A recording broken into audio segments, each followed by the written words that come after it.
नमस्कार सभी को, कैसे हैं आप सब। Very very good evening to you all. Welcome to my YouTube channel Vidhi made easy पे आप सभी का हार्दिक हार्दिक स्वागत है भाई।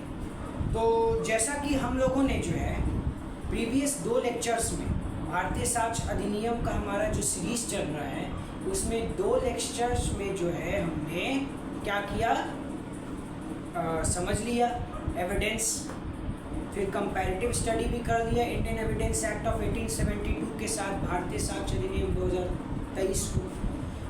इंडियन एविडेंस एक्ट में कितने पार्ट थे, नए वाले साक्ष्य अधिनियम में कितने पार्ट हैं, ये भी देखा हम लोगों ने।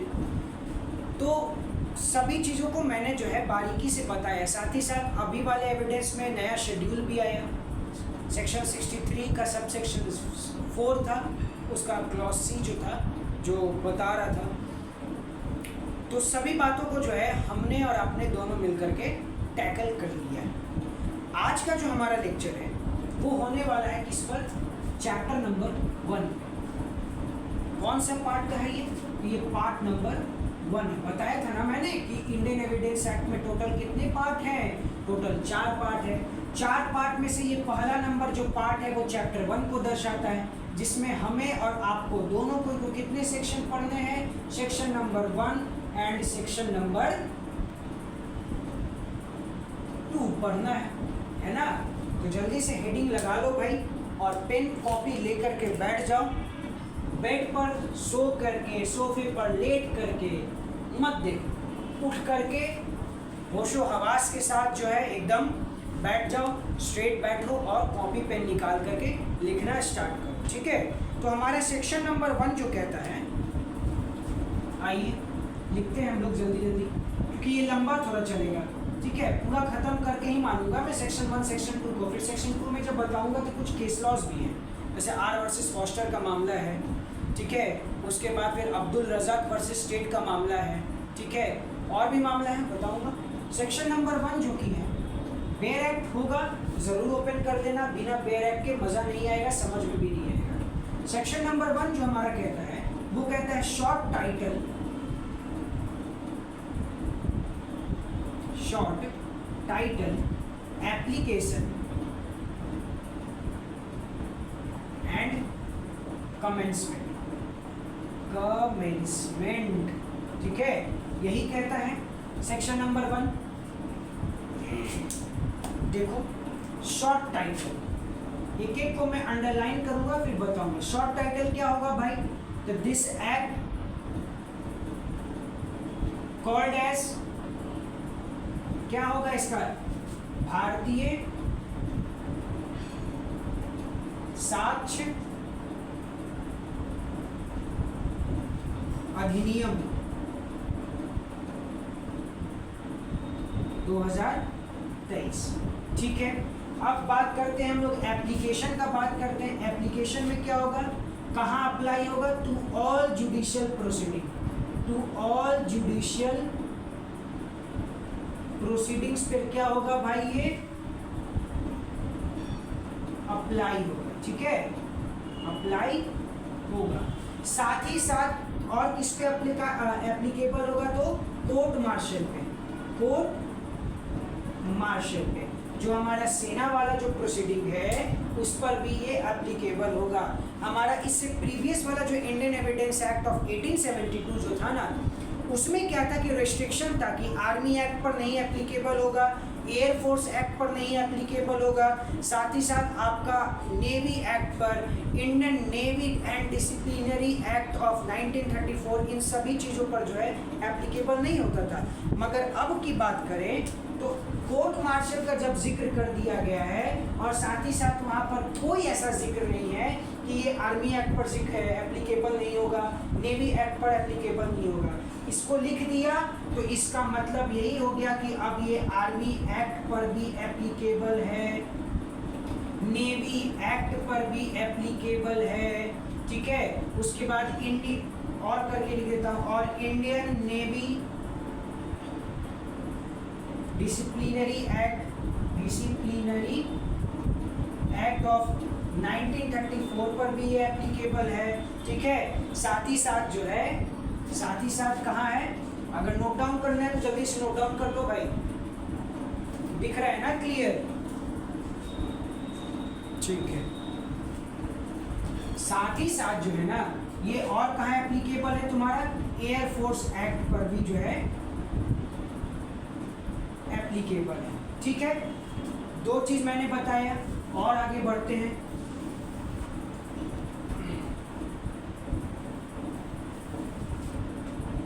ठीक है, साथ ही साथ देखो ये एग्जीक्यूशन प्रोसीडिंग जो होता है ना, एग्जीक्यूशन प्रोसीडिंग्स, उस पर भी ये क्या होगा?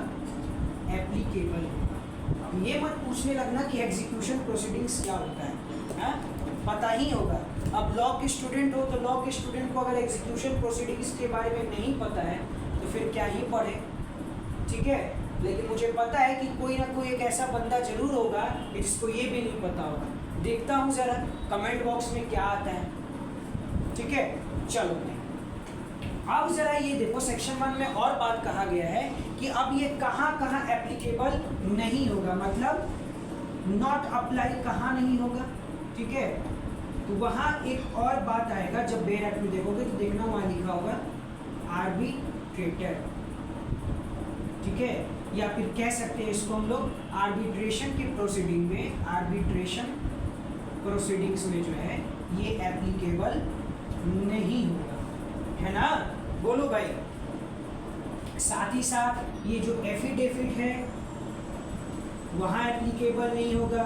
साथ ही साथ जो डिपार्टमेंटल प्रोसीडिंग्स होता है, जो नॉन जुडिशियल प्रोसीडिंग है, डिपार्टमेंटल प्रोसीडिंग्स जो होता है वहाँ पर भी ये क्या होगा? एप्लीकेबल नहीं होगा, नहीं होगा और नहीं होगा। ठीक है, ठीक है, चलो तो सेक्शन 1 का 1 तो बता दिए कि इस एक्ट को क्या कहा जाता है, भारतीय साक्ष्य अधिनियम 2023। सेक्शन 1 के सब सेक्शन 2 में यही था कि कहाँ कहाँ एप्लीकेबल होगा। अब आते हैं सेक्शन नंबर 1 के सब सेक्शन 3 में। किसमें आते हैं? जो कि बात करता है कि ये कब से फोर्स में आएगा, तब से ये फोर्स में आएगा जब सेंट्रल गवर्नमेंट अपने ऑफिशियल गैजेट में इसको नोटिफाई कर देगा। तो अब तो सेंट्रल गवर्नमेंट ने अपने ऑफिशियल गैजेट में जो है इसको नोटिफाई कर दिया, यानी अब ये 1 जुलाई 2024 से, है ना जी? याद है कि भूल गए? 1 जुलाई 2024 से ये क्या हो गया है? पूरे देश में लागू हो गया है। तो यही था तुम्हारा सेक्शन नंबर 1, बस और कुछ नहीं। जल्दी से रिकैप कर लो। क्या था इसका टाइटल? भारतीय साक्ष्य अधिनियम। कहाँ कहाँ एप्लीकेबल होगा? जितने भी जुडिशियल प्रोसीडिंग है, जितने भी आपके कोर्ट मार्शल की प्रोसीडिंग है, जितने भी एग्जीक्यूशन प्रोसीडिंग है वहाँ एप्लीकेबल होगा। कहाँ नहीं एप्लीकेबल होगा?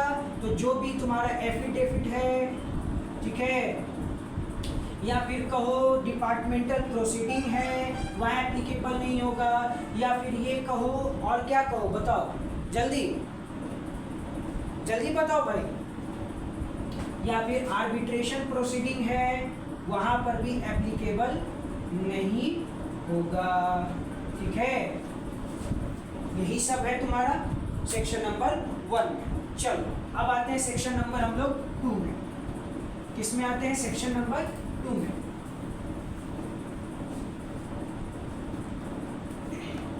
सेक्शन नंबर 2 जो है ना हमारा, सेक्शन नंबर 2 वो डेफिनेशन क्लॉज है। अर्लियर इंडियन एविडेंस एक्ट का सेक्शन नंबर 3 हुआ करता था इंटरप्रिटेशन क्लॉज, जहां पे डेफिनेशन दिया रहता था। सेक्शन नंबर 2 को इंडियन एविडेंस एक्ट ऑफ 1872 में क्या किया गया था? रिपील कर दिया गया था, उसको खत्म कर दिया गया था। लेकिन अब भारतीय साक्ष्य अधिनियम 2023 की धारा 2 जो है वो किसके बारे में बात कर रही है? डेफिनेशन क्लॉज के बारे में, है ना?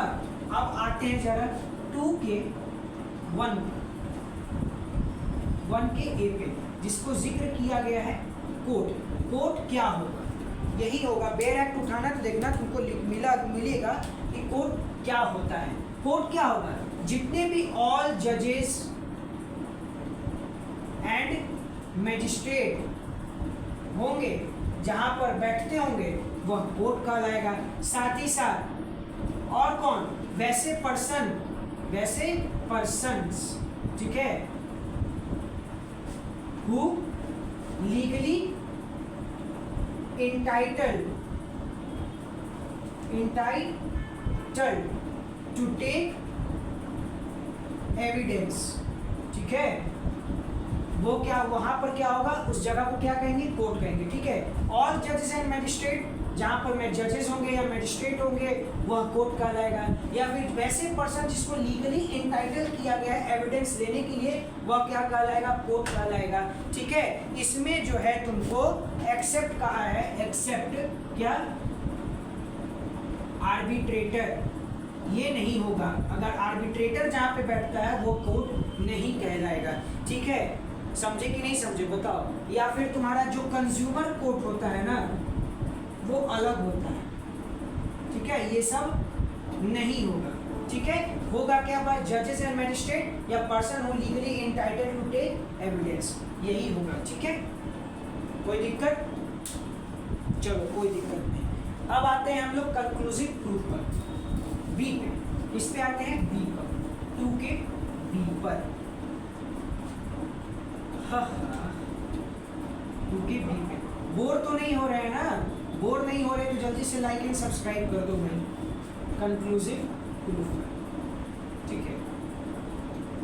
देखो कंक्लूसिव प्रूफ को समझना है ना, तो कंक्लूसिव प्रूफ को यदि अगर समझना है तो क्या करना होगा कि इससे पहले हमें 3 चीज़ों को और ध्यान में रखना होगा।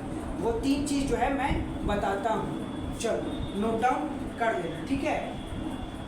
यहाँ तो जगह है। ये जानो कि कंक्लूसिव प्रूफ पहले हमारे इंडियन एविडेंस एक्ट में जो है ना, वो किस में था, वो सेक्शन नंबर 4 में था, अर्लियर। यहाँ लिख देता हूँ मैं अर्लियर। लेकिन अब भारतीय साक्ष्य अधिनियम में कौन से धारा में है, तो 2 के बी में है कंक्लूसिव प्रूफ। कंक्लूसिव प्रूफ को जानना है तो प्रिजम्पशन को जानना जरूरी है। अब प्रिजम्पशन जो है तुम्हें 3 तरह के देखने को मिलेंगे। प्रिजम्पशन ऑफ फैक्ट, सॉरी 2 तरह का देखने को मिलेगा, प्रिजम्पशन ऑफ फैक्ट और प्रिजम्पशन ऑफ लॉ। अब प्रिजम्पशन ऑफ लॉ में भी 2 तरह का देखने को मिलेगा। एक का नाम होगा रिब्यूटेबल प्रिजम्पशन ऑफ लॉ और एक होगा इररिबटेबल प्रिजम्पशन ऑफ लॉ। नहीं समझ में आ रहा होगा, लिख ही दे, है ना। बोलोगे सर हम लोग तो मॉडर्न बच्चे हैं, लिख के समझाइएगा तभी समझ पाए क्या। चलो फिर लिख ही देते हैं। कंक्लूसिव प्रूफ देखना, इसके साथ जो है ना हम कैसे 2 के 2-3 और सेक्शन को इसी के साथ हम कंप्लीट कर देंगे एकदम, कि अलग से बताना नहीं पड़ेगा। तो कंक्लूसिव प्रूफ को जानना है तो सबसे पहले तुम्हें क्या जानना होगा, प्रिजम्पशन को जानना होगा। नोट डाउन कर लो, प्रिजम्पशन को हमें जानना होगा। अच्छा प्रिजम्पशन क्या होता है, प्रिजम्पशन वही भाई जिसको मान लिया गया है कि ये फैक्ट जो है ये जो है एक फैक्ट है, ये सत्य फैक्ट है, मतलब जिसको मान लेना। अब ये प्रिजम्पशन हम ले लिए हैं, यानी कि सर जो है इस समय क्या कर रहे हैं, एविडेंस बढ़ा रहे हैं, ठीक है। प्रिजम्पशन मान लेना है ना। तो प्रिजम्पशन में भी जो है ना तुमको 2 तरीके से देखने को मिलेगा। तो एक तरीका जो है तुम्हें देखने को मिलेगा, एक नोट डाउन कर लो, एक होगा तुम्हारा presumption of fact, presumption of fact, और एक होगा तुम्हारा प्रिजम्पशन ऑफ लॉ। क्या होगा, प्रिजम्पशन ऑफ लॉ। अब प्रिजम्पशन ऑफ लॉ में भी तुम्हें 2 चीज देखने को मिलेगा। क्या देखने को मिलेगा, 2 चीज देखने को मिलेगा। लिखो, rebuttable presumption of law, rebuttable presumption of law और इररिबटेबल प्रिजम्पशन ऑफ लॉ। देखिए ठीक है, प्रिजम्पशन में हमें 2 चीज देखने को मिल रहा है कि प्रिजम्पशन 2 प्रकार से है, प्रिजम्पशन ऑफ फैक्ट है और एक प्रिजम्पशन ऑफ लॉ है। अब प्रिजम्पशन ऑफ लॉ में भी 2 चीज है कि rebuttable presumption of law, irrebuttable presumption of law.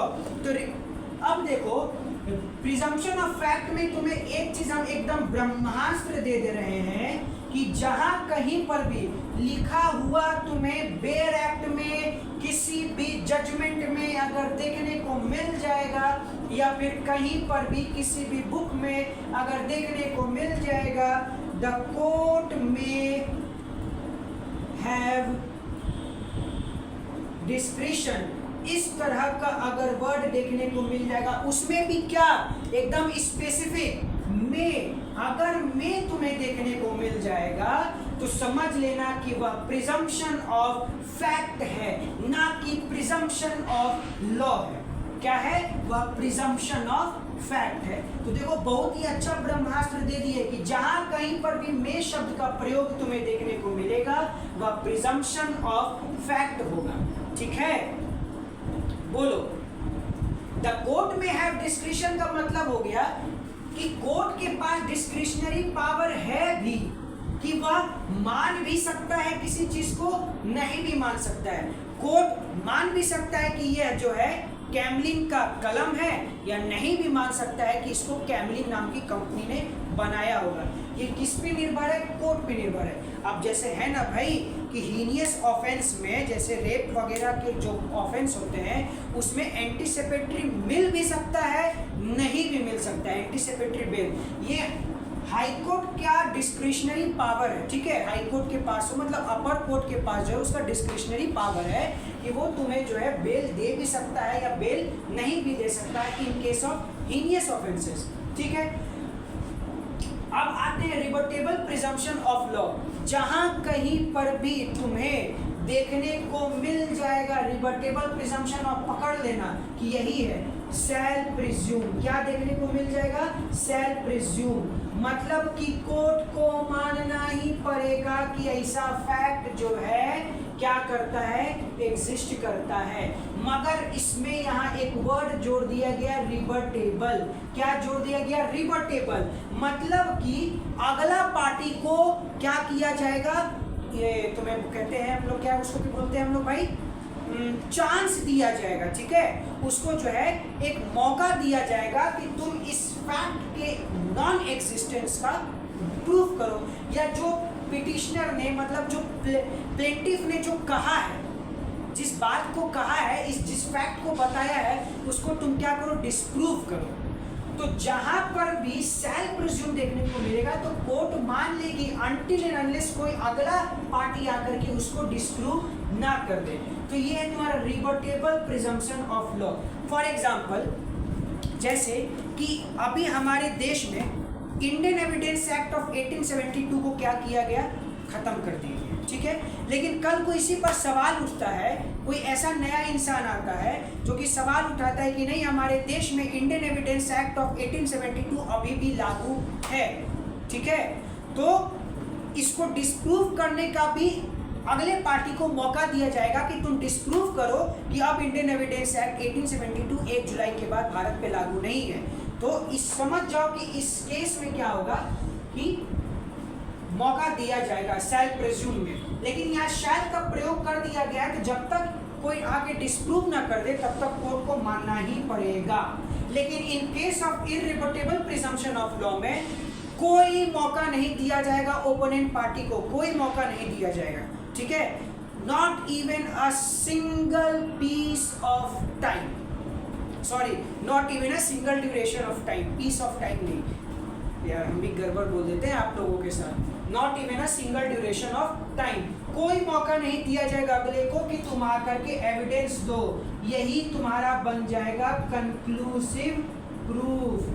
क्या बन जाएगा? कंक्लूसिव प्रूफ, मतलब कि वैसा प्रूफ जो किसी दूसरे के लिए क्या हो, भी उतना ही क्या हो भाई, एप्लीकेबल हो जितना इस फैक्ट के लिए क्या था, प्रूफ फैक्ट था या एप्लीकेबल था, वही तुम्हारा क्या हो गया, कंक्लूसिव प्रूफ हो गया। इसको अगर अच्छे से जानना है तो फिर इसका हम डेफिनेशन लिखवा देंगे, ऐसा कोई बात नहीं है। लेकिन यही समझ लो कि रिबर्टेबल में कोर्ट मौका दे रही है। चलो हम इसको मिटा के लिख ही देते रहे तो फिर आप लोग ये हो जाए, हैक्टिक हो जाएगा फिर आप लोगों का। ठीक है,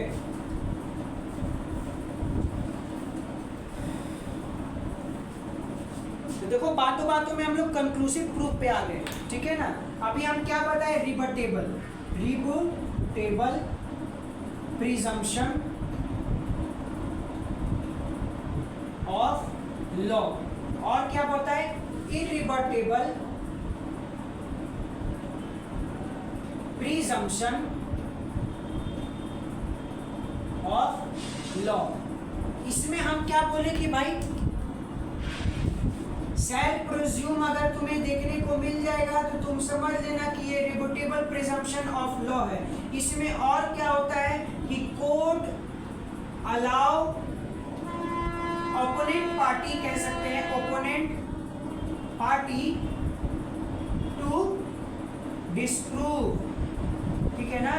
कोर्ट क्या करती है कि ओपोनेंट पार्टी को अलाउ करती है कि तुम आके इसको डिस्प्रूव करो, मतलब कि अलाउ कर रही है कि आकर के इसके अगेंस्ट क्या करिए, एविडेंस दे सकते हैं। सेल का प्रयोग तो है, मान तो रही है, लेकिन तभी तक मानेगी जब तक अगला कोई आकर के इसको डिस्प्रूव ना कर दे। लेकिन इस केस में क्या है कि कोई एविडेंस नहीं देने का मौका दिया जाएगा। कोर्ट ना ही समय देगी कि तुम आकर के जो है इसको डिस्प्रूव करो, ना ही कोर्ट बोलेगी कि तुम आकर के इसके अगेंस्ट किसी तरह का एविडेंस दो। मतलब यहाँ लिख दो, कोर्ट डजंट अलाउ, ठीक है ना। किस चीज के लिए? टू डिस्प्रूव, ठीक है। ना ही एविडेंस लिख दो, नॉर एविडेंस, या ये लिख दो ना, लिख दो evidence shall also not be given, ठीक है। यही तुम्हारा बन जाता है क्या? कंक्लूसिव प्रूफ बन जाता है। क्या बन जाता है? Conclusive proof. मतलब कि इस फैक्ट को कोर्ट ने जो प्रूफ के तौर पर माना है वह अन्य जितने भी अदर होंगे उस पर भी ये क्या होगा, कंक्लूसिव प्रूफ की तरह अप्लाई होगा और किसी भी तरह का एविडेंस लेना अनिवार्य नहीं होगा और ना ही न्यायालय जो है तुम्हें अलाउ करेगी कि तुम आकर के इसको गलत ठहराओ। यही है तुम्हारा कंक्लूसिव प्रूफ। देखो मैंने क्या क्या बता दिया, मैंने मे प्रिज्यूम भी बता दिया, शैल प्रिज्यूम भी बता दिया। अरे बताया कि नहीं बताया मैंने इधर प्रिजम्पशन ऑफ फैक्ट वाले में, कि भूल गए? प्रिजम्पशन ऑफ फैक्ट वाले में मैंने बोला ना कि जहां पर भी मे मिल जाएगा, मे प्रिज्यूम मिल जाएगा। अभी बताया ना, कोर्ट के पास डिस्क्रिशन, मे हैव डिस्क्रिशन, तो मे प्रिज्यूम भी बता दिया, सेल्फ प्रिज्यूम भी बता दिया और तुम्हें क्या बता दिया, कंक्लूसिव प्रूफ भी बता दिया। ये कौन से धारा में मिल रहा है? 2B में मिल रहा है। मे प्रिज्यूम तुम्हें कौन से धारा में मिल रहा है? जल्दी बताओ, जल्दी जल्दी। ये तुम्हें 2H में मिल रहा है और ये तुम्हें 2L में मिल रहा है। देखो एक ही साथ जो है ना, हम तुम्हें तीनों सेक्शन बता दिए। रिबटेबल प्रिजम्पशन ऑफ लॉ में सेल्फ प्रिज्यूम के बारे में बता दिए, इररिबटेबल प्रिजम्पशन ऑफ लॉ में कंक्लूसिव प्रूफ के बारे में बता दिए और 2H में प्रिजम्पशन ऑफ फैक्ट में प्रिज्यूम के बारे में भी बता दिए, ठीक है। अब कंक्लूसिव प्रूफ का डेफिनेशन भी लिखोगे क्या? बताओ, बोलो। अगर नहीं लिखोगे तो क्या बोलते हैं तुम्हें, वहाँ बेयर एक्ट में जो है उसका डेफिनेशन लिखा हुआ तुम्हें मिलेगा। अच्छा एक चीज और बच गया, ये भी देख लो कि मे प्रिज्यूम में तुम्हें कौन कौन सा सेक्शन आएगा भारतीय साक्ष्य अधिनियम का जो मे प्रिज्यूम होगा। एक सेक्शन तुम्हारा आ जाएगा 88, 89, 92, 93, फिर तुम्हें आ जाएगा 110, 111, 117 एंड 119 आ जाएगा। ये जो सेक्शन है ये रिलेट करता है मे प्रिज्यूम से। अच्छा अगर इस सेक्शन का बात करें प्रिजम्पशन ऑफ लॉ में सेल्फ प्रिज्यूम का, तो इसमें तुम्हें सेक्शन देखने को मिलेगा। इसमें तुम्हें जो सेक्शन आएगा वो आएगा 78 से लेकर के 87 तक, प्लस आएगा तुम्हें 91, 108 प्लस 118 प्लस 120, क्या सेक्शंस। ये सेक्शंस हैं जो तुम्हें मे प्रिज्यूम सेल्फ प्रिज्यूम से रिलेटेड होगा और कंक्लूसिव प्रूफ में तो बता ही दिए कि धारा 2 का B। तो ये चीज भी तुम्हें याद रखना होगा, ठीक है। सेल्फ प्रिज्यूम में अगला पार्टी को क्या किया जा रहा है, मौका दिया जा रहा है कि आप आइए और आकर के इसको डिस्प्रूव करिए, इसको गलत साबित ठहराइए। लेकिन इसमें क्या है, प्रिजम्पशन ऑफ लॉ में कोई एविडेंस देने के लिए नहीं बोला जाएगा, ना ही आपको समय दिया जाएगा कि आप आगे इसको डिस्प्रूव करिए। ये पूर्ण रूप से कोर्ट जो है शैल कंक्लूसिव प्रूफ, मतलब शैल आगे लग जाएगा, एकदम मान लेगी कोर्ट की वही हुआ था तो हुआ था। अब इसके अगेंस्ट किसी भी तरह का एविडेंस देने का जरूरत नहीं है। फॉर एग्जाम्पल हम क्या दे दे, जैसे कि आप सब अपने माँ पापा की संतान हैं, ठीक है। अगर इन फ्यूचर मान लो कि किसी का भी जरूरत पड़ गया या डीएनए टेस्ट अगर होता है, ठीक है, आपके माँ पापा का आपके साथ अगर डीएनए टेस्ट होता है और डीएनए में मैच हो जाता है कि आप क्या है, उनकी एक संतान है, तो अगला अब कोई प्रूफ देने का जरूरत नहीं है कि आप उनकी संतान नहीं है। कोर्ट कभी अलाउ नहीं करेगी किसी को कि आकर के आप इसको डिस्प्रूव करो कि इनकी संतान नहीं है। कोर्ट उसको कंक्लूसिव प्रूफ के तौर पर मान लेगी और उसी पर रिलाई करेगी। कोर्ट कोई एविडेंस उसके अगेंस्ट नहीं लेगी। तो समझ जाओ कि कंक्लूसिव प्रूफ होता क्या है, ठीक है। चलो भाई लिख लिए, मिटा दें, रब कर दें। तो हमने भारतीय साक्ष्य अधिनियम का धारा 2 का L भी बता दिया, 2 का H भी बता दिया और साथ ही साथ 2 का B भी बता दिया। अब बताओ कोई दिक्कत तो नहीं होना चाहिए। तो जल्दी से अब हम लोग आगे बढ़ते हैं। किसकी तरफ आगे बढ़ते हैं भाई, जल्दी जल्दी जल्दी जल्दी, बहुत समय लग जाता है ना, क्लास लंबा चलता भी है यार, क्या ही किया जाए। चलो अब आते हैं हम लोग सेक्शन नंबर 2 के C पर। अब 2 का C अगर हम बताएंगे तो साथ ही साथ हम तुमको सेक्शन नंबर 2 का J भी बताएंगे, सेक्शन नंबर 2 का I भी बताएंगे। देखो ये सब जो है ना अर्लियर इंडियन एविडेंस एक्ट में एक साथ हुआ करता था। कौन भाई, एक साथ ये सब हुआ करता था। कौन, डिस्प्रूव, प्रूफ और नॉट प्रूफ, ठीक है। ये तीनों अर्लियर इंडियन एविडेंस एक्ट में एक साथ हुआ करता था, लेकिन पता नहीं क्यों इसको इस तरह से किया गया कि सी में डिस्प्रूव को डाला, जे में प्रूफ को डाला, आई में नॉट प्रूफ को। अच्छा एक चीज दिख रहा है, सी से डिस्प्रूव है, देखो याद करने का तरीका, जे से क्या है, प्रूव है, और आई से क्या है, नॉट प्रूव है। तो कल को बोलेगा आपसे कोई पूछ सकता है कि बताओ ना भारतीय साक्ष्य अधिनियम में डिस्प्रूव, प्रूव और नॉट प्रूव कौन से सेक्शन में था। आप बोलना भाई CJI 2 CJI, chief justice of India से याद कर लेना कि सी में डिस्प्रूव था, जे में प्रूफ था, आई में नॉट प्रूफ था। देखो यहीं पर मैंने जो है इसको बता दिया, एक शॉर्टकट में बता दिया, ठीक है। चलो अब जल्दी से बताते हैं डिस्प्रूव क्या होता है, प्रूफ क्या होता है, नॉट प्रूफ होता है। उस सबसे पहले हम बताएंगे प्रूफ, कि प्रूफ क्या होता है। क्या बताएंगे हम सबसे पहले कि प्रूफ क्या होता है, प्रूफ क्या होता है, कौन से सेक्शन में, सेक्शन नंबर 2 के जे में, है ना। एक बार मैं भी एक बार कंफर्म कर लेता हूँ कि ये 2J में ही है ना भाई, हाँ ठीक है, ठीक है, ये 2 के J में ही है।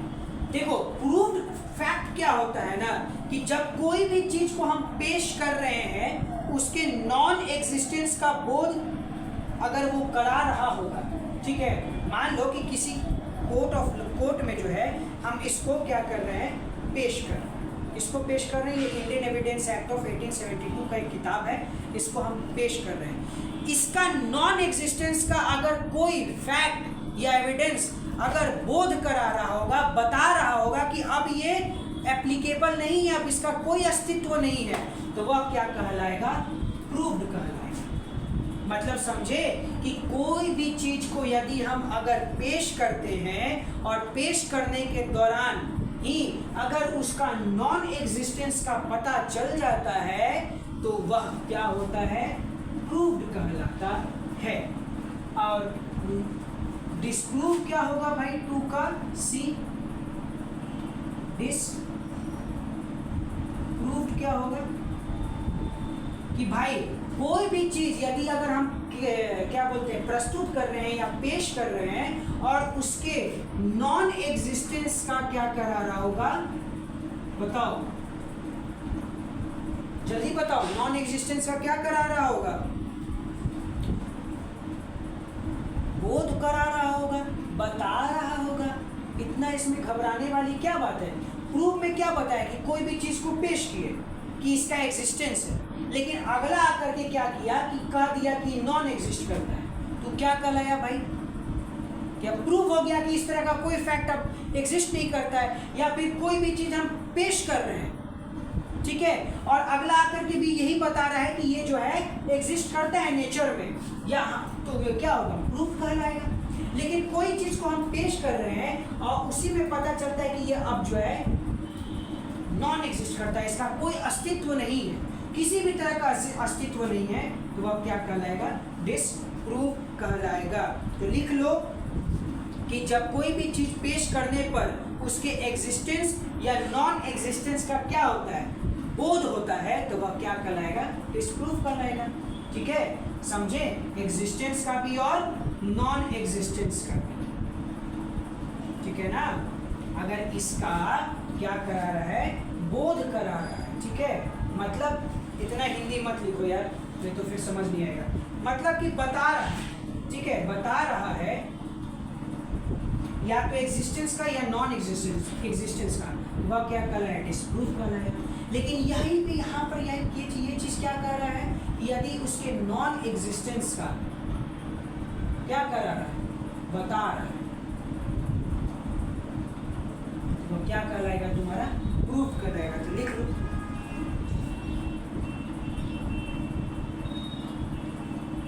ठीक है।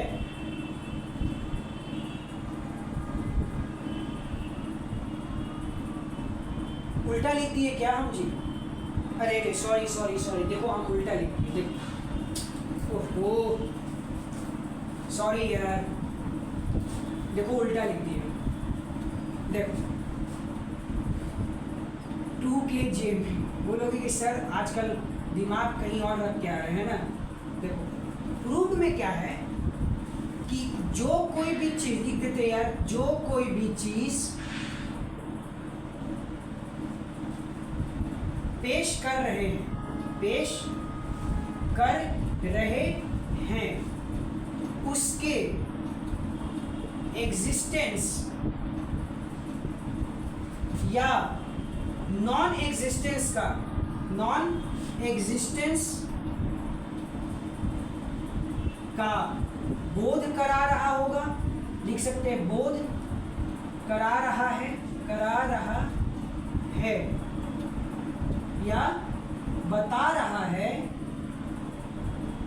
तो वह क्या कहलाएगा? तो वह कहलाएगा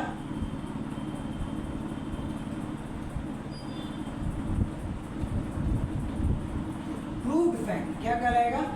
प्रूव्ड फैक्ट कहलाएगा। ठीक है, अगर हम कोर्ट में किसी फैक्ट को रखें, ठीक है, और उसके एग्जिस्टेंस या नॉन एग्जिस्टेंस का अगर पता चलता है, तो वह क्या कहलाएगा? प्रूफ कहलाएगा। लेकिन ठीक उल्टा, अब इसका उल्टा आते हैं हम लोग।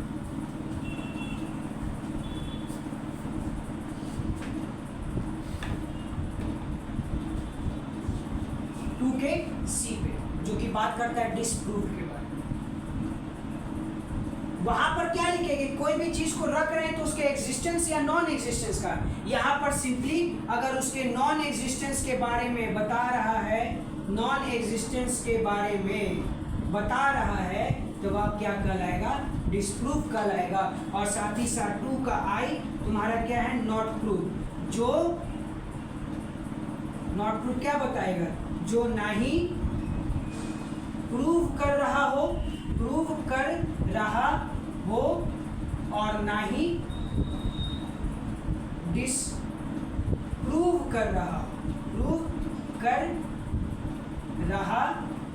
हो, वह क्या कहलाएगा? नॉट प्रूफ कहलाएगा। अब समझ में आ गया ना कि प्रूफ क्या होगा, नॉट प्रूफ क्या होगा, डिसप्रूफ क्या होगा। प्रूफ क्या होगा? जिसका एग्जिस्टेंस या नॉन एग्जिस्टेंस का पता चले, प्रूफ होगा। जिसके नॉन एग्जिस्टेंस के बारे में पता चले तो डिसप्रूव होगा, और जिसका दोनों ही ना पता चले, ना प्रूफ ना डिसप्रूव, नॉट प्रूफ होगा।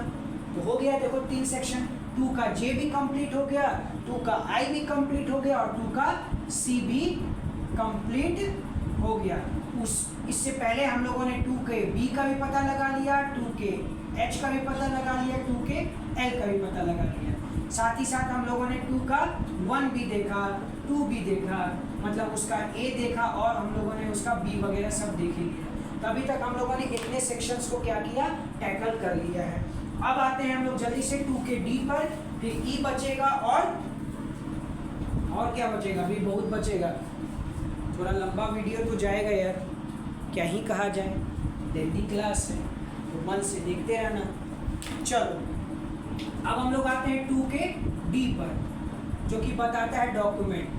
अरे बताओ, अब ये नहीं बता पाओगे, कोई भी चीज़ अगर रिटन फॉर्म में होगा, लिथोग्राफिक फॉर्म में होगा, पिक्चर के फॉर्म में होगा, मार्क के फॉर्म में होगा, सिंबल के फॉर्म में होगा, तो यह सभी क्या होगा, डॉक्यूमेंट कहलाएगा।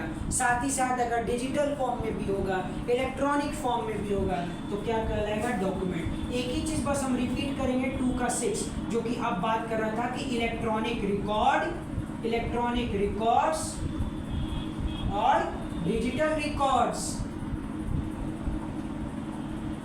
Are now considered to be the part of documentary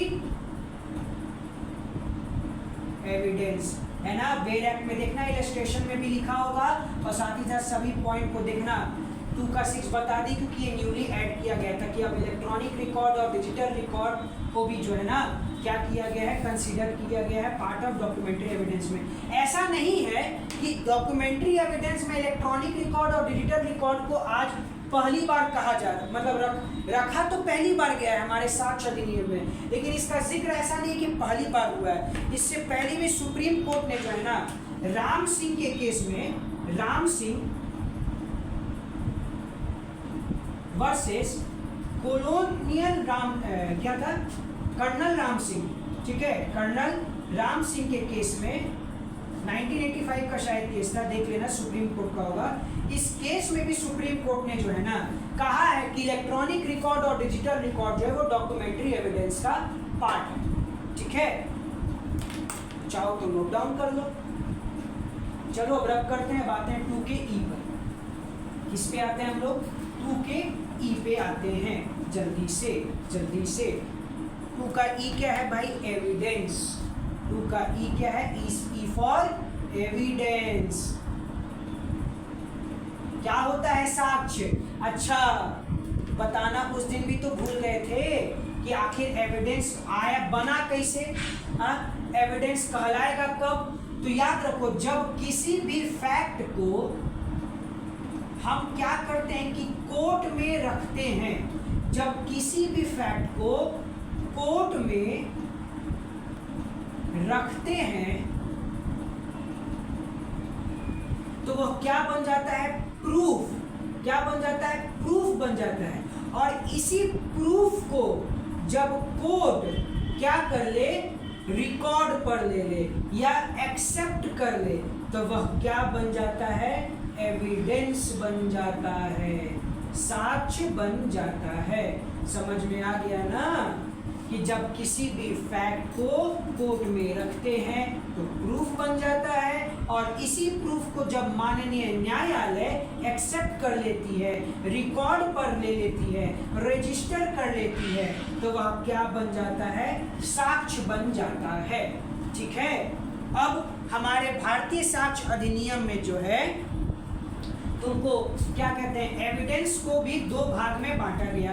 एक बांटा गया ओरल एविडेंस, एक बांटा गया डॉक्यूमेंट्री एविडेंस। किसमें बांटा गया तुम्हारा, ओरल एविडेंस में,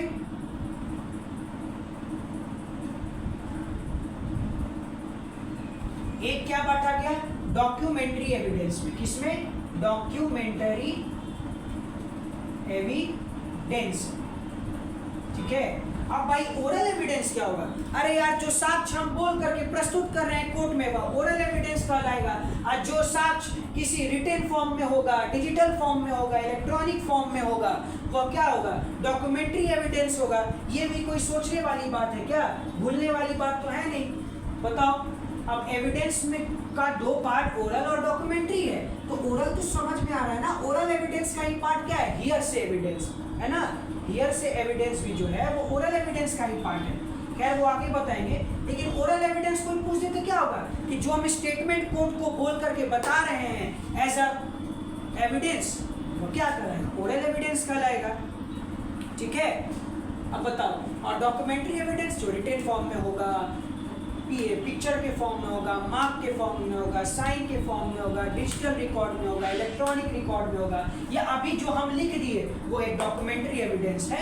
जो इस बोर्ड पे लिखा हुआ है एक डॉक्यूमेंट्री एविडेंस है। जो इस किताब में लिखा हुआ है एक डॉक्यूमेंट्री एविडेंस है। जो इस कलम के ऊपर लिखा हुआ है एक डॉक्यूमेंट्री एविडेंस है। हो गया कंप्लीट? बताओ कोई दिक्कत? तो अपने नए वाले कानून में अभी बताएं 2K DK 6 में इलेक्ट्रॉनिक रिकॉर्ड का जिक्र है भाई। ये भी क्या है तुम्हारा आज के समय में एक डॉक्यूमेंट्री एविडेंस है। ठीक है, तो तुम्हारा 2 का नंबर ई भी जो है वो क्या होता है? कंप्लीट होता है। चलो अब आते हैं जल्दी से 2 का एफ पे आते हैं और अब खत्म की ओर इस क्लास को करेंगे। 2 का एफ जो है वो बताता है फैक्ट। फैक्ट क्या होता है? देखो फैक्ट को हिंदी में हम लोग क्या कहते हैं? तथ्य। क्या कहते हैं? तथ्य। अब एस पर भारतीय साक्ष्य अधिनियम अगर देखा जाए तो फैक्ट 2 तरीके का होता है। कितने तरीका का होता है? 2 तरीके से होता है। एक फैक्ट का मतलब क्या हो? एक फैक्ट होता है तुम्हारा जिसको हम लोग कहते हैं फिजिकल फैक्ट। Physical fact. और इसको हम लोग क्या कहते हैं? External fact. और क्या कहते हैं हम लोग इसको? External fact. और इसको हम लोग क्या कहते हैं? Material fact.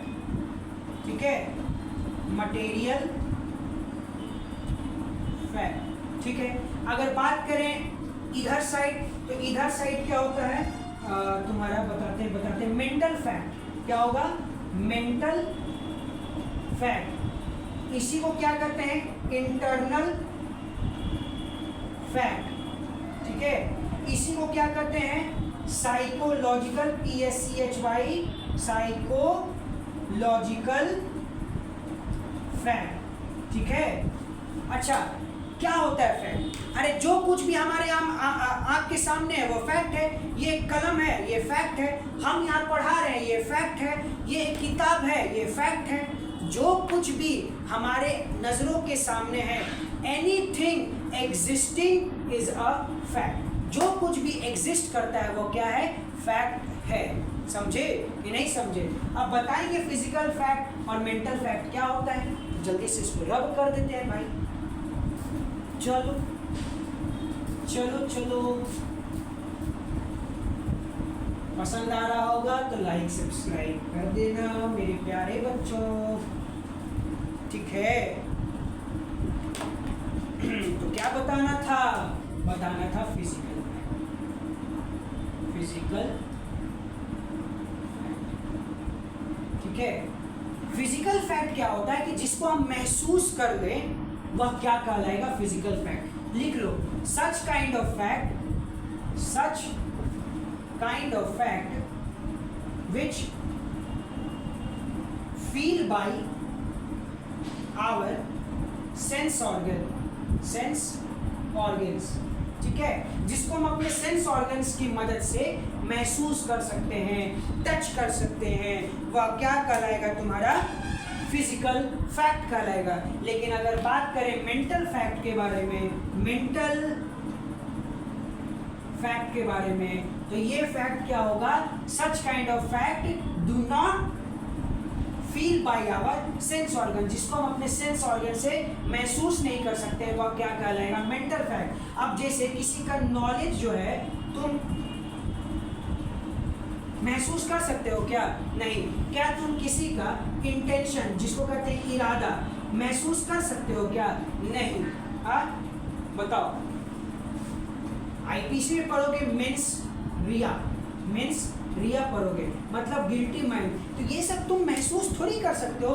अगर इसके द्वारा किसी तरह का कंडक्ट किया जा रहा होगा और उसके बिहाफ में अगर कोई एविडेंस आ रहा होगा तभी पता चलेगा कि उसका इंटेंशन था कि उसको मारना। या उसका इंटेंशन था कि उसके घर में जाके चोरी करना। अगर नॉलेज को हम महसूस तो नहीं कर सकते लेकिन देख सकते हैं, तब जब कोई लड़का हो या लड़की हो या कोई इंसान जो हो अपने नॉलेज का क्या करे, प्रदर्शन करे। अब जैसे हम पढ़ा रहे हैं तो हम अपना नॉलेज दे रहे हैं तुम लोग को, तो तभी ना पता चलेगा कि सर अपना नॉलेज जो है प्रदान कर रहे हैं। अब जब कोई अपना नॉलेज प्रदान ही नहीं करेगा, शो ही नहीं करेगा, तो कैसे पता चलेगा। तो ये सब तुम्हारे मेंटल फैक्ट में आता है, और जिसको महसूस कर सकते हैं वह फिजिकल फैक्ट में आता है। ठीक है, चलो तो 2 का F तो बता दिए, अरे बताएं कि नहीं बताए, बोलो। अब आओ जल्दी से 2 के G पर। 2 का G जो कि करता है fact in issue. Fact in issue, fact in issue क्या होता है कि वैसा फैक्ट, वैसा तथ्य जिसको एक पार्टी क्या करे, असर्ट करे। क्या करे, असर्ट। असर्ट का मतलब होता है स्वीकारे, स्वीकारे। वहीं दूसरा पार्टी क्या करे उसको, तो उसको क्या करे, डिनाई करे, मतलब कि उसको नकारे। तो वह फैक्ट क्या कहलाएगा, वह फैक्ट कहलाएगा फैक्ट इन इशू। क्या कहलाएगा, फैक्ट इन इशू कहलाएगा। समझ गए। फैक्ट इन इशू का मतलब सिंपली यही होता है कि एनी फैक्ट, कोई भी तथ्य जिसको कि एक पार्टी क्या कर रहा है, यहाँ लिख देते हैं, नहीं तो बोलो कि ए का मतलब अजर, यहाँ लिख देते हैं पार्टी ए, ठीक है, यहाँ लिख दिए पार्टी बी। अब समझो वैसा फैक्ट जिसको एक पार्टी अजर्ट कर रहा है, स्वीकार रहा है कि उसने यह काम किया है, या और दूसरा पार्टी उसको डिनाई कर रहा है कि उसने यह काम नहीं किया है, तो वह क्या कहलाता है, फैक्ट इन इशू कहलाता है। ठीक है, कोई दिक्कत, एग्जाम्पल दे दें। आओ एग्जाम्पल भी दे देते हैं। नन्हे मुन्ने बच्चों को, लॉ के छात्र हैं और हम कह रहे हैं कि नन्हे मुन्ने पूरा बदमाश होंगे ये लोग की। देखो एग्जाम्पल दे देते हैं हम फैक्ट इन इशू का कि A is charge of murder, A is charge for murder of B. A पे ये आरोप लगाया गया है कि उसने बी नाम के व्यक्ति का क्या किया है, मर्डर किया है। अब यहाँ पर देखो ए क्या कह रहा है, ए डिनाइज, ए क्या किया, डिनाई कर दिया। ठीक है, तो ये क्या बन गया, ये हमारा फैक्ट इन इशू बन गया।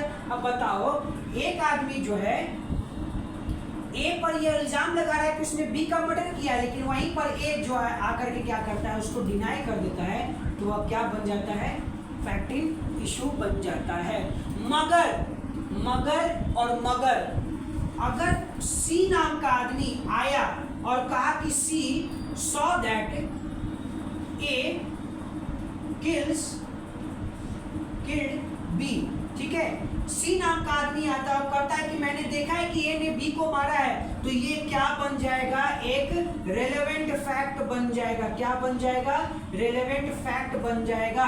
इसी फैक्ट इन इशू का एक रेलेवेंट फैक्ट बन जाएगा। और तुम्हारा यही सेक्शन कौन सा होता है, 2 का के। अगर 2 का के देखोगे तो यही बात कर रहा होगा। ठीक है, बोलो फैक्ट इन इशू या रेलेवेंसी ऑफ फैक्ट का अगर इस प्रोविजन के तहत क्या हो रहा होगा, बोध हो रहा होगा, तो वो रिलेवेंट फैक्ट बन जाएगा। तो समझ पा रहे हो कि ए पे इल्जाम लगाया गया था कि बी नाम के व्यक्ति का मर्डर किया है, ए कर देता है डिनाई। सी नाम का आदमी आता है, कहता है कि मैंने देखा है कि ए ने बी को मारा है, ये एक रिलेवेंट फैक्ट बन गया, जो कि 2 से भारतीय साक्ष्य अधिनियम की धारा 2K के तहत। तो देखो हम 2 का F बताए, 2 का G बताए, 2 का H बताए, I बताए, J बताए, अब KO बता दिए रिलेवेंट फैक्ट। ऐसे रिलेवेंट फैक्ट और है, अभी बताएंगे। बस इतना जानो कि अभी फैक्ट इन इशू पे हम रिलेवेंट फैक्ट को क्या कर दिए, बता दिए। फैक्ट इन इशू पर क्या किया, हम रिलेवेंट फैक्ट को बता दिए। समझ में आ रहा है, कोई दिक्कत, कोई कष्ट, कोई संशोधन? अगर कोई दिक्कत है तो बताओ, तो हम पानी पी लेते हैं।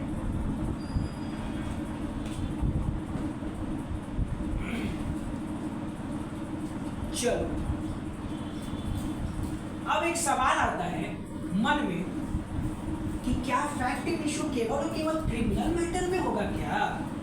जी नहीं मेरे प्यारे बच्चों, नन्हे मुन्ने बच्चों, फैक्ट इन इशू जो है ना, फैक्ट इन इशू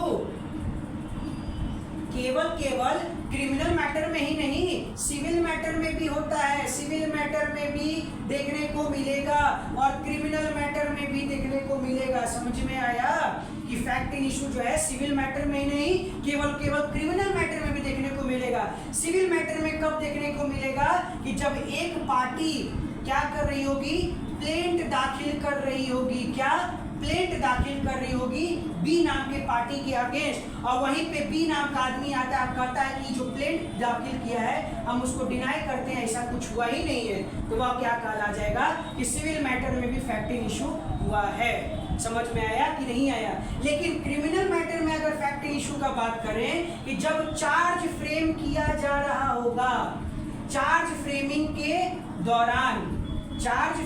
के दौरान अगर कोई इंसान ना होगा कि जानवर आएगा कोर्ट में, बोल दो, अगर कोई इंसान कोर्ट में खड़ा होकर के कह दे कि मेरे ऊपर जो एलिगेशन लगाया गया है या जो चार्जेस फ्रेम किए गए हैं वो बनते ही नहीं है। अरे होता है ना, क्रिमिनल मैटर में डिस्चार्ज का पिटीशन फाइल करते हैं, जब मैजिस्ट्रेट चार्ज फ्रेम कर देता है तो करते हैं कि नहीं, पढ़वे नहीं की होगे सीआरपीसी। तो अगर चार्ज फ्रेमिंग के दौरान अगर कोई डिनाई कर देता है, अगर ओपोनेंट पार्टी आकर के डिनाई कर देता है तो वह बन जाता है फैक्ट इन इशू। ठीक उसी तरह सिविल मैटर में जब कोई ए नाम का आदमी प्लेंट दाखिल करता है और उसके रिटन स्टेटमेंट कौन फाइल करेगा, ओपोनेंट फाइल करेगा रिटन स्टेटमेंट, और उसमें डिनाई कर देता है कि ऐसा कुछ हुआ ही नहीं था, कोई जमीन का कोई विवाद ही नहीं है, हम इसका जमीन हर पे ही नहीं है, तो वह फैक्ट इन इशू बन जाएगा। ठीक है, और बता दें, अरे और बता दें तो बोलो, सिविल मैटर में जब ऑर्डर नंबर 14 पढ़ोगे, कौन ऑर्डर नंबर 14 कौन पढ़ेगा, हम नहीं तुम भी पढ़ोगे, क्या बताता है, सेटलमेंट ऑफ इशू के बारे में, सेटलमेंट ऑफ इशू के बारे में जब पढ़ोगे तो वहां तुम्हें और डीपली समझ में आएगा, क्योंकि सीपीसी अभी पढ़े नहीं होगे, अभी फिलहाल भारतीय साक्ष्य अधिनियम पढ़ रहे होगे। ठीक है, चलो यहाँ तक फैक्ट इन इशू का पूरा केस कहानी हम खत्म कर दिए, कि बात को जो है तोड़ मरोड़ करके बता दिए, भी मत बोलना कि सर नहीं बता रहे। ठीक है ना, अब लास्ट सेक्शन बचता है तुम्हारा 2 का के, धारा 2 का के, जो कि बताता है रिलेवेंट फैक्ट के बारे में। अभी इससे पहले हम रिलेवेंट फैक्ट का जिक्र कर दिए, फिर सुन लो, रिलेवेंट फैक्ट का कनेक्शन 2 चीज से होगा, यहाँ लिखते रहे बड़े शब्दों में, बड़े अक्षर में, बड़े वर्ड में, कनेक्शन 2 चीज से होगा, एक होगा फैक्ट इन इशू से, और एक होगा तुम्हारा रिलेवेंसी ऑफ फैक्ट से। ठीक है, अगर तुम्हारा फैक्ट का कनेक्शन इन दोनों से है तो वह कहलाएगा रिलेवेंट फैक्ट कहलाएगा। पढ़ना ना जरा भारतीय साक्ष्य अधिनियम की धारा 2 के, पढ़ ले क्या हम भी, पढ़ो, देखो क्या लिखने को मिलेगा। देखना, लिखेगा a fact is said to be relevant to another, क्या लिखा है कि a fact is said to be relevant to another, a fact is said to be relevant to another when it is connected with other in any of the ways, यही तुम्हारा ways है, either fact in issue या relevancy of fact, it shall regard such fact as proved. कहाँ चले गए भाई, अरे यार मेरा आँख खराब हो गया क्या, when it is connected with the other in of the ways referred to in the provision this अधिनियम, इस अधिनियम के दौरान, इस अधिनियम के तहत इन दोनों वेज से अगर कोई एक फैक्ट दूसरे फैक्ट से क्या कर रहा होगा, कनेक्शन बन रहा होगा, रिलेट कर रहा होगा, तो वह क्या कहलाएगा, तुम्हारा रिलेवेंट फैक्ट कहलाएगा। इसी के साथ तुम्हारा पूरा का पूरा डेफिनेशन क्लॉज भारतीय साक्ष्य अधिनियम का क्या होता है, कंप्लीट हो जाता है, और चैप्टर नंबर 1 और चैप्टर नंबर 2 क्या होता है, कंप्लीट हो जाता है। तो आई होप कि सबको समझ में आया होगा। अब कुछ केस लॉज हैं उसको भी लिख लो, क्या कुछ केस लॉज हैं उसको भी लिख ही लो। ठीक है, एक केस लॉज है तुम्हारा, हम बता देते हैं तुमको, फैक्ट इन इशू है, नहीं फैक्ट में आओ, फैक्ट वाले केस में जब हम जहाँ पे फैक्ट में तुमको बताए कि एक फिजिकल होता है और एक मेंटल होता है, मेंटल का कनेक्शन किसके साथ है भाई, तो याद रखना मेंटल फैक्ट का कनेक्शन जो है वो चेन ऑफ सर्कमस्टांसेस से है, चेन ऑफ सर्कमस्टांसेस से क्या होता है, इसका कनेक्शन होता है। चेन ऑफ सर्कमस्टांसेस का मतलब हो गया सर्कमस्टांशियल एविडेंस, सर्कमस्टांशियल एविडेंस। अरे जहां डायरेक्ट एविडेंस नहीं होगा, जहां डायरेक्ट साक्ष्य नहीं होगा, वहां पर क्या होगा, सर्कमस्टेंशियल एविडेंस होगा। और इससे एक बड़ा ही लैंडमार्क केस है, उस केस का नाम है तुम्हारा आर वर्सेस फॉस्टर। क्या नाम है, आर वर्सेस फॉस्टर। ये केस तुम्हारा 1834 का केस है, 1834 का केस है, जहां पर एक विटनेस को बुलाया गया, ठीक है, और वो कहा कि हम जान मारते हुए तो नहीं देखे भाई, मर्डर करते हुए नहीं देखे, एक्सीडेंट होते हुए तो नहीं देखे, लेकिन एक जरूर देखे कि एक तेज रफ्तार में ट्रक आया और बड़ा ही तेजी से निकल गया। अब क्या होगा कि चेनें बनाई जाएंगी कि तेज रफ्तार से ट्रक गया तो टायर को चेक किया जाएगा, क्या उसमें ब्लड लगा हुआ था, कितने स्पीड में था, क्या उस टायर का मार्क था कि नहीं उस रोड पे जिसका ये जिक्र कर रहा है, जिस ट्रक का ये जिक्र कर रहा है। तो ये सभी क्या है, चेन ऑफ सर्कमस्टांसेस का पार्ट है, एक सर्कमस्टेंशियल एविडेंस का पार्ट है। जहां पर डायरेक्ट एविडेंस नहीं है वहां पर सर्कमस्टेंशियल एविडेंस है। और उससे रिलेटेड है एक case R versus foster, FOSTER, ठीक है, आर वर्सेस फॉस्टर का केस है 1834 का। कोई दिक्कत, कोई कष्ट नहीं होना चाहिए, ठीक है। एक और केस लिख लो, अब्दुल रजाक वर्सेस स्टेट का मामला। अब्दुल रजाक वर्सेस स्टेट का मामला है, और ये कब का केस है, ये 1969 का मामला है। और इस केस में कहा गया है जो ट्रैकर डॉग्स होते हैं, कौन डॉग्स, ट्रैकर डॉग्स। देखिए हो ना, आर्मी में क्या होता है भाई, कुत्तों को रखा जाता है भाई एविडेंसेस कलेक्ट करने के लिए। तो जो ट्रैकर डॉग्स होते हैं ना, उनके एविडेंस को एक्सेप्टेबल माना गया है, एक्सेप्टेबल माना गया है। किनके, ट्रैकर डॉग्स के एविडेंस को, ट्रैकर यानी तो यहाँ पे एविडेंस बाय ट्रैकर डॉग्स, ठीक है, एक्सेप्टेबल माना गया। ये एक एक्सेप्शनल केस है जहां पर कुत्ता अगर कोई साक्ष्य दे रहा है तो उसको भी एक्सेप्ट किया जा रहा है। तो अब्दुल रजाक वर्सेस स्टेट 1969 के केस में ये कहा गया था, ठीक है। तो आई होप कि मैंने जो कुछ भी बताया वो आपको दिमाग में, आपके भेजे में समझ में आया क्या, बताओ, कोई दिक्कत नहीं ना। तो ये था तुम्हारा पूरा एक बैकग्राउंड, एक फुल बैकग्राउंड, ब्रीफ बैकग्राउंड किसका, चैप्टर नंबर 1 और चैप्टर नंबर 1 का सेक्शन नंबर 1 और सेक्शन नंबर 2 ऑफ भारतीय साक्ष्य अधिनियम 2023 का। तो आशा करता हूँ कि मैंने जो कुछ भी बताया वो शुद्ध और सिंपल लैंग्वेज में बताया। अरे यार, हमको हिंदी बड़ा ही प्यारा है, भले ही हिंदी हम गड़बड़ लिख देते हैं लेकिन शुद्ध हिंदी हम बोल लेते हैं, समझे। तो मेरी बातें समझ में आई होंगी। अब मिलेंगे हम लोग अगले वाले लेक्चर में, चैप्टर नंबर 2, जो कि धारा 3 से लेकर धारा 50 तक होगा। वो और लंबा जाएगा, हो नहीं सकता है कि एक ही क्लास में वो कंप्लीट हो, क्योंकि वहीं पर तुम्हें देखने को मिलेगा रेलेवेंसी ऑफ फैक्ट, जहाँ पुलिस का कन्फेशन सेक्शन नंबर 23, ये सभी तुमको चीज़ देखने को मिलेगा। यहाँ तक कि डाइंग डिक्लेरेशन भी वहाँ देखने को मिलेगा कि क्या जब डाइंग डिक्लेरेशन वाला बात अगर पढ़े होगे, अर्लियर इंडियन एविडेंस एक्ट की धारा 32 में था, ठीक है। ये सब चीज़ें तुम्हें देखने को मिलेगा। तो अब हम लोग नेक्स्ट लेक्चर में मिलते हैं, तब तक के लिए खुश रहें और ख्याल रखें और हमेशा मुस्कुराते रहें। सिर्फ मुस्कुराओ ही नहीं, पढ़ो भी मन लगा करके, क्योंकि लॉ बैठने से नहीं होगा, बिना पढ़े लॉ याद ही नहीं होगा, ठीक है। मिलते हैं हम लोग नेक्स्ट लेक्चर में, तब तक के लिए ख्याल रखें और चैनल को लाइक और सब्सक्राइब जरूर करें अगर पसंद आ रहा होगा। कोई डाउट हो कमेंट बॉक्स में एकदम फेंक देना है, कमेंट को भर देना है। अगर कोई भी डाउट हो हम बेझिझक उसको बताएंगे, ठीक है। प्रणाम।